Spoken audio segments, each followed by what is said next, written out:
It's time to focus on seniors with Helping Seniors TV.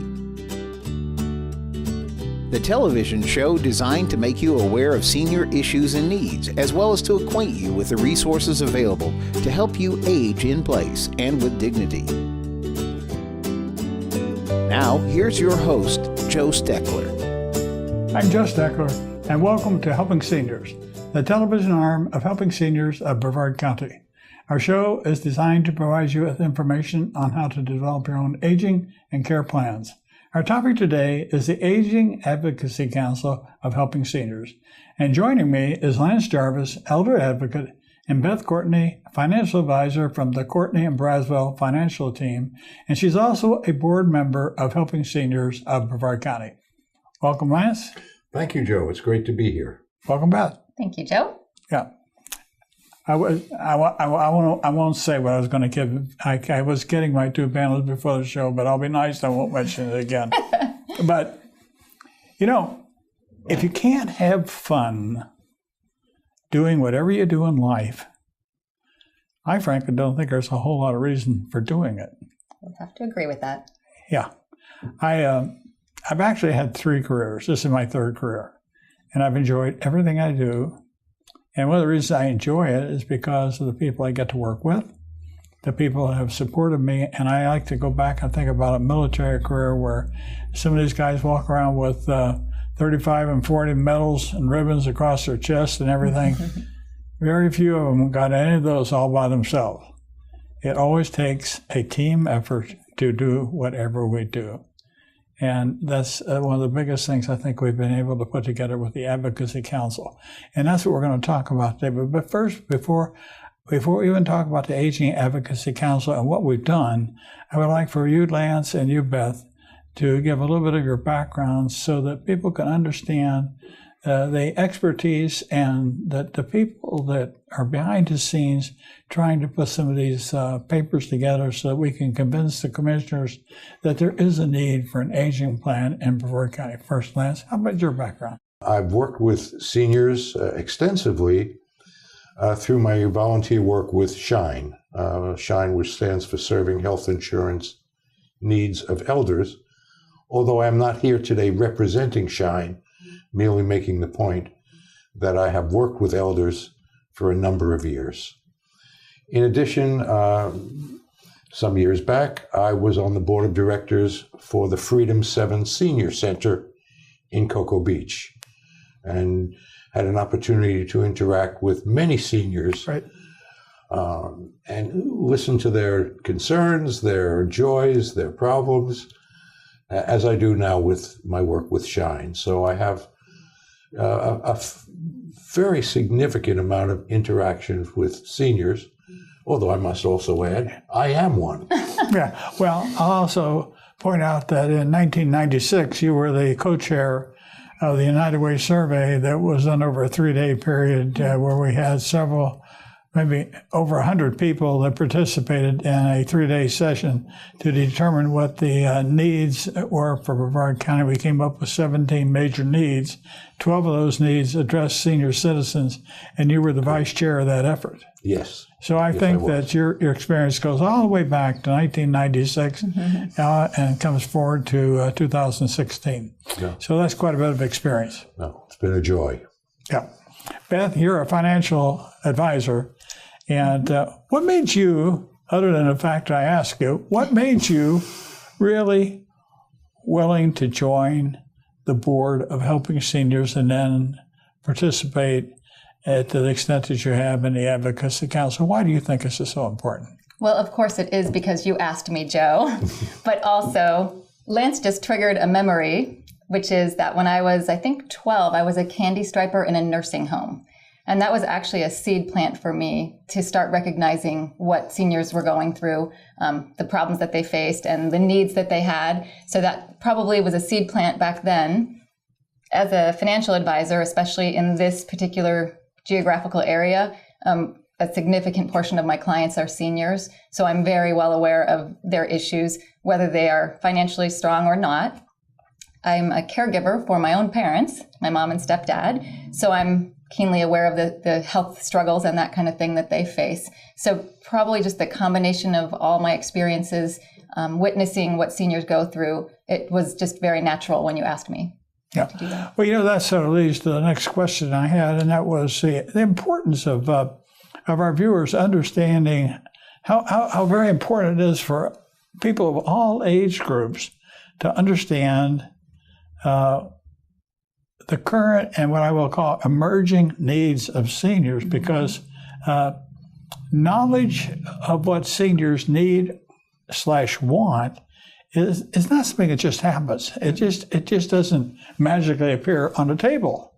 You have to work to develop programs behind the scenes to figure out what people need. And one of the biggest concerns I've had, I've been working with the seniors programs now since 1993 in Brevard County. That's almost 20 years. And this is 20 years? 23. Yeah, more than 20. More than 20, yeah. And it's bothered me more as I explained to the Aging Council that Brevard County does not have an aging plan. And how in the world do you begin to plan for 255,000 roughly seniors, if you use the AARP definition of a senior, 55 and older? Half of Brevard County are senior citizens. And they're the second largest contributor to the financial resources that the county has to pave roads and to do other things. So I think that the work of the Advocacy Council is something we've started and needs to continue. Can both of you talk a little bit about that? Maybe Lance? Well, the Advocacy Council, I think, serves a very important role as a sounding board and as a source of ideas for the challenges and problems that seniors face. The Advocacy Council consists of people with many different backgrounds who approach the senior challenge problem from many different directions. Mine happens to be I'm most familiar with the health insurance and the medical care issues that face seniors, and the challenges that face them in getting those services when transportation options are so limited in our county, and some people just can't get to the doctor. They have no friends that drive. Their children may live out of town. They can't afford a taxi. So access is often an issue, in addition to understanding the medical insurance benefits that they actually have and what options they have to get medical insurance. So, but others approach the problem, others on the Advocacy Council come from a somewhat different background, and they see different challenges than I do. Although when people call Shine for assistance with medical problems, we often become aware that there are other challenges facing that individual. Some people feel very isolated. They have no family here. Some are unable to leave their homes because of disabilities. They just can't get around. Others are concerned about what will happen to them in the future because they want to age in place. But many of them can't afford to have their housing fixed. There are repairs needed to keep the home safe and livable. Well, some people just can't afford that. I understand. We have a substantial percentage of our county that lives at less than 150% of the federal poverty level. But in addition, we become aware of the challenge that some people have of just financially. They're not quite sure how they're going to make it. Yeah, we're going to let her talk about that. Yeah, Beth, that's Beth's specialty. And she hears that a lot more than I do. But the challenges are numerous.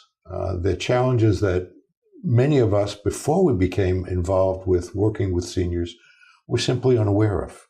That's exactly right. Beth, Lance is sort of led into your topic, but if he would not have said financial advisor, what would you have said? Well, actually, that is certainly an important topic. I think Lance's point about diversity of the group is important. There are several different people that bring different ideas and issues to the table. If you've not been personally experienced a situation where a loved one, a friend, whatever, has been struggling with senior issues, the average person probably isn't aware of all those challenges. Certainly one of the challenges is financial, and it's we're no longer getting the pensions. We're no longer getting some of the resources that the prior generation had. So part of the issue is pride is involved. People are afraid to ask for help. Part of the issue is they just simply don't even recognize that resources are available to them in the community. So part of the Advocacy Council even is to just kind of help promote the education and awareness of those issues. But now that you're on the board of Helping Seniors and you're a member of the Advocacy Council, but you also are a financial advisor planner, what is some of the importance that you would attach to any type of survey that we did or information sharing process that we did with the general public at large as to the importance of people starting earlier to recognize that they have to start in their 20s and 30s to put the plan in place for later? Can you talk about that? Oh, yeah, that's absolutely huge. Certainly we can show examples of different outcomes where someone started much earlier than someone else. Maybe they really put about the same amount away, but the one who started earlier ended up tremendously further ahead than the person who started later because of the value of compounding. So the importance of getting that education at a young age, understanding to pay yourself first, understanding to put money away early, and then just consistently do that is huge. Unfortunately, that isn't taught in schools. It isn't something that is common practice where we are now because our parents, our grandparents had the pension to rely on. They didn't have to make sure they fund a 401k right, or make sure they fund an IRA or even save. I think that that's something that as the Advocacy Council starts into their 2016 work, that they'll have to understand that we need, as a result of the first survey, we found that 17% of the responders believed that information and another 17% believed that financial matters were the two most significant senior challenges. Mm-hmm. And that's really important. And so I think that is something that we plan to follow on the survey this year. And that is something we will need to address in the survey. But Lance hit on something. And we just had a recent caller to Helping Seniors. This was a 90-year-old woman. Mm. She needed to get to the doctor. And she called an organization in our community that gets federal and state funding to provide transportation. And the people at the transportation place told the woman she had to come in and fill out paperwork. Mm. The woman said, I don't drive, I don't have a car. How can I come in? Can't you mail the paperwork to me? Oh, no, we can't mail it to you. We got the phone call. Mm. I called Tallahassee. I talked to the Department of Transportation. And they said, Joe, if that was one of our people that we were funding, and they told somebody that, they most likely would not continue with the funding. Mm. Said, we don't fund that organization. So we're looking into it. That's one of the things that Helping Seniors does. It's sort of even the playing field program is to make sure that people are treated fairly. Mm-hmm. And this is where information and education comes in, is so important. If we don't know about these problems, we can't resolve them. Mm-hmm. But that's not an exceptional call. We get calls like that all the time, which again points out to what both of you are saying about the need for information, that if we don't identify these needs, and too often when we talk about an aging plan, people mistakenly believe that we're talking simply aging issues. No, we're talking about the process of aging. if you want to age in place, just like you said, if people want to stay at home, you got to figure out what you can do here to get to here, to get to here, to get to here, to stay. Anyway, Beth? An ounce of prevention is a pound of cure. That might be a trite old saying, but that's what it is. It's getting that education and understanding up front so that you don't have the problems later. Yeah. Lance? Well, there's no question that Helping Seniors of Brevard does a wonderful job in assisting seniors. But the bottom line, it seems to me, is there is no central source of information that would help seniors. Yeah. Well, we have a lot of organizations in the community that do the same thing, but people just need to know about it. That's really it. Yeah. It's knowing what resources are out there. We have some wonderful organizations in this community. People really don't know. They don't know where to go. They don't know what organization is appropriate to help them with a particular issue.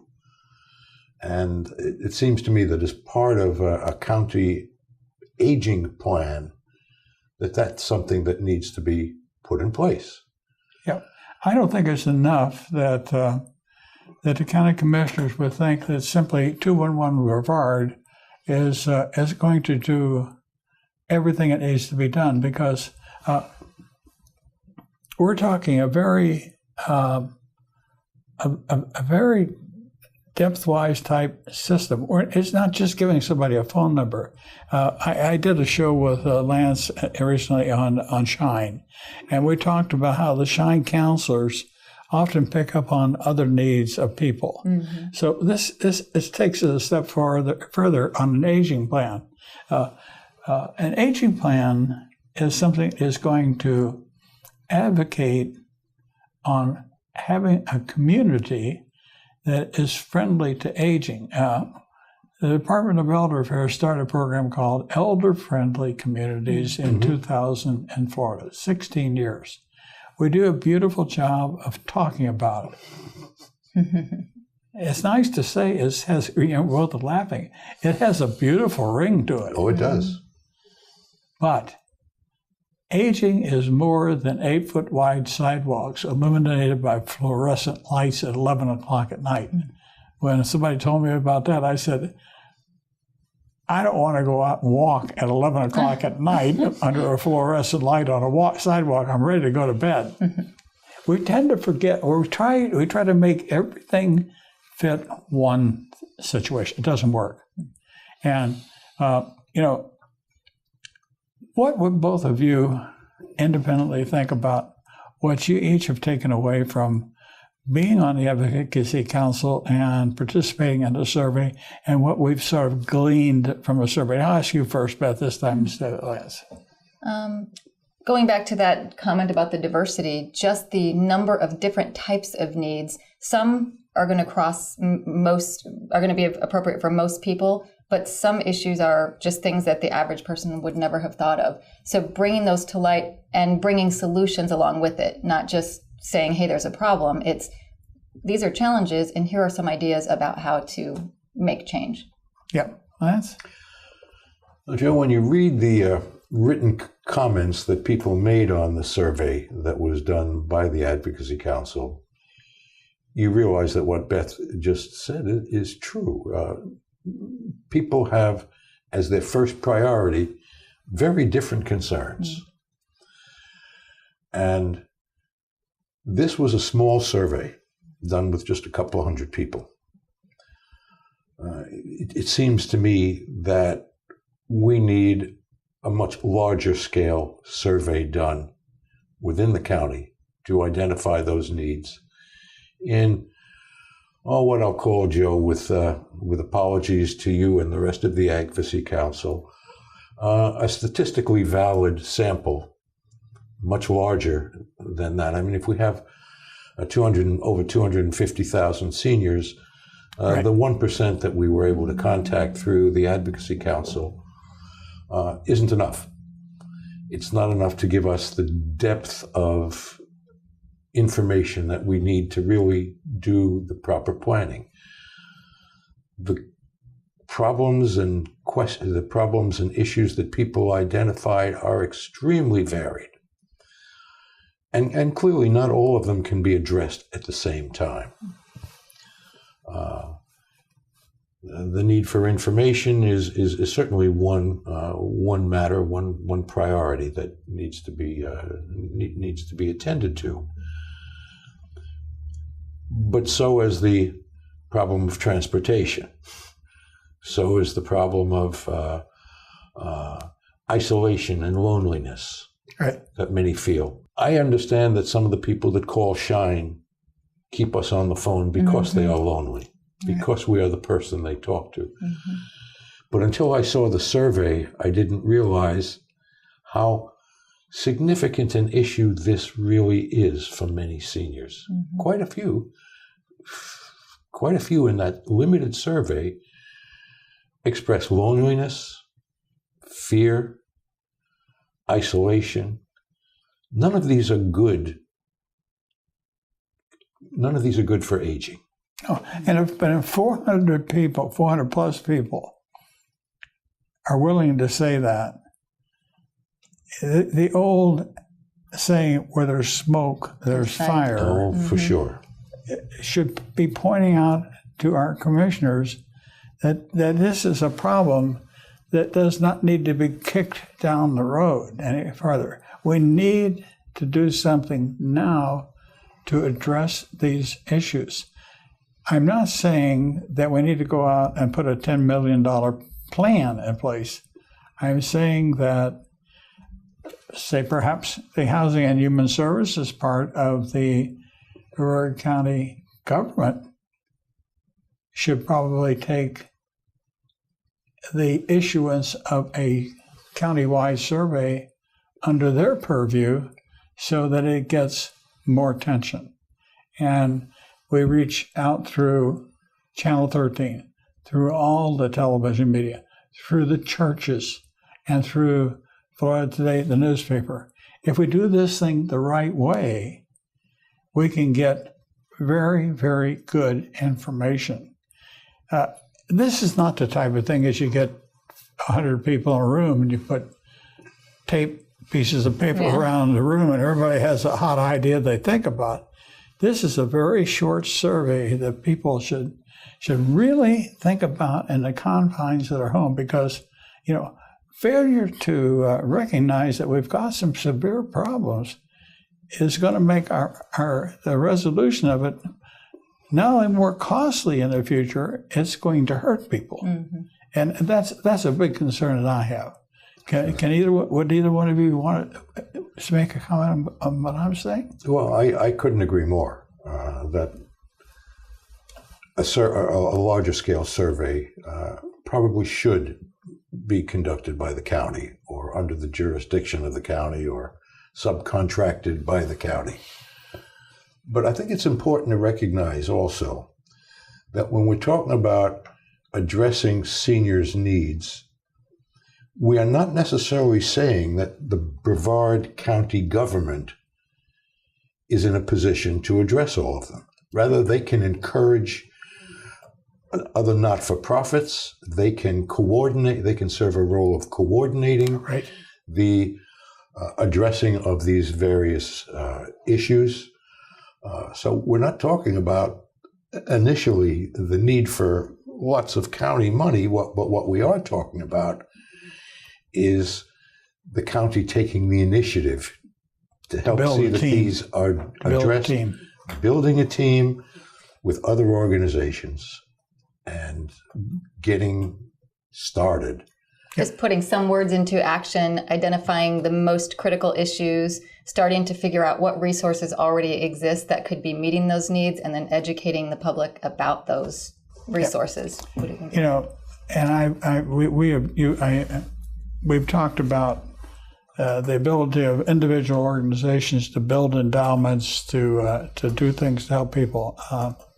One of the biggest problems we've had in any elder care system is the ability to develop the wherewithal to financially help people with some problems. Some of the churches have organizations like the St. Vincent de Paul where they can pay a little bit of money out, and the county can help maybe with electrical bills that are 2 months in arrears. But beyond that, there's there's not really a whole lot, and we don't have a lot of time to talk about it today, but I picked up something. Have you all, as a program, I forget, it's a program where if a person is in danger of losing their home, if they've lost their job through no reason of their own, there's a program, a federal program that will pay their mortgage payment for up to a year and not even require them to be reimbursed for it. Either one of you remember that? It's true. I just found about it. We're going to do a TV show on it. Great. It's Project Prevent Disaster, or something. That's what it is, Prevent Disaster. And we have a local attorney, Jonathan Lack, that is employed by the state, and so it doesn't cost the people any money, and they will pay up to $18,000 for a year's total for somebody that lost her job, is in danger of losing her home, and it's something that came out. It's one of the good things about the Affordable Health Care. Yeah, that's great. That's how it I was came not out. aware of that. That's a great program. I was not aware of. Well, this is the reason we want to do television shows, because invariably people watching these shows will pick up on things that the three of us have talked about and say, gee, I wonder if they know an answer to this question. And you said it on the Shine show I did with you. Shine counselors get a lot of questions. We get a lot of questions. We get questions where we refer. I get people that I have referred to Shine. I get people I referred to your organization. I've referred them to lawyers. I'm not qualified to take that part of the question. I am qualified to refer them to somebody that knows a lot more than I do about it. We refer all the time We do too. to resources. We're almost out of time. What were your last comment today on? Just the importance of getting involved, the importance of recognizing that there are people out there that are struggling, and how can you plug in and how can you help? Okay, Lance? I would echo that. There are people in this county that are facing severe challenges that they don't know how to solve, how to address. And the more involved that the population and the Advocacy Council gets, the better the likelihood that these challenges can be addressed. I'm Joe Steckler. Thank you for joining our program today. I'd like to remind you that our senior information line is available to you at 321-473-7770. There you can get help and direction that could be helpful for your specific situation or circumstances. The work of helping seniors is very important, but we can't do it alone. That is why our sponsors here in Brevard County are so important. I'd like to thank our many area sponsors, businesses and medical providers who support the mission of helping seniors that help us carry the cost of our media efforts. If you'd like to join us either as a business partner or simply donate as an individual, we would welcome your call at 321-473-7770. You are always welcome to visit our website at www.helpingseniorsofbrevard.org. Thanks so much for your help. It does make a difference.